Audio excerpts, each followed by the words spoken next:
at how things would have developed over the years and Sir George's involvement in the whole process of nation building, would want to suggest that him being appointed to the position of national hero was not deserving. I mean, it is just outrageous, because when one looks at his contribution, it matches and in most instances outweighs what other leaders would have produced for Antigua and Barbuda over the years. And so I just could not understand why the Prime Minister of Antigua and Barbuda today would want to be associated with a comment of that kind, which is totally unwarranted, totally outrageous, and to suggest that Sir George H. Walter was not deserving of the appointment as a national hero.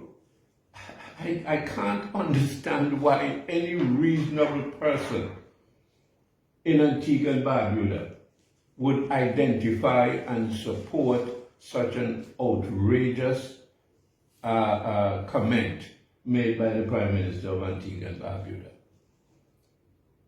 If the late Lester Browne could be appointed national hero in Antigua and Barbuda, there is, as far as I'm concerned, there is no comparison in terms of the overall contribution to nation building. There's no comparison between the two, because Sir George H. Walter would have had close to how many years of involvement with the transformation of the Antiguan and Barbudan society through the trade union movement, through the whole period of colonialism and into independence.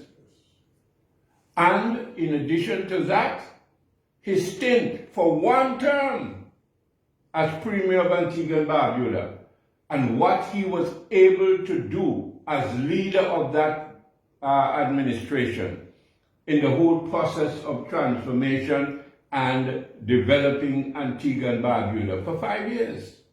When you look at what was accomplished by the PLM in those 5 years under his leadership, to be quite frank with you, it's difficult to determine a period since then that could compare with what has happened in this country. But to suggest, therefore, that Sir George is not deserving of that status is the most outrageous and the most demeaning statement, and coming from the Prime Minister of Antigua and Barbuda. That ought not to be. After all, it is quite clear that when you look at the situation in terms of how national heroes are appointed and the criteria that are used to make that determination, how could any reasonable person in this country suggest to this nation and to the people of Antigua and Barbuda that Sir George H. Walter was not deserving of that appointment? And this is one of the troubling things in this country, in my view. Everything is seen, especially by the Prime Minister of this country, as a party political exercise or maneuvering.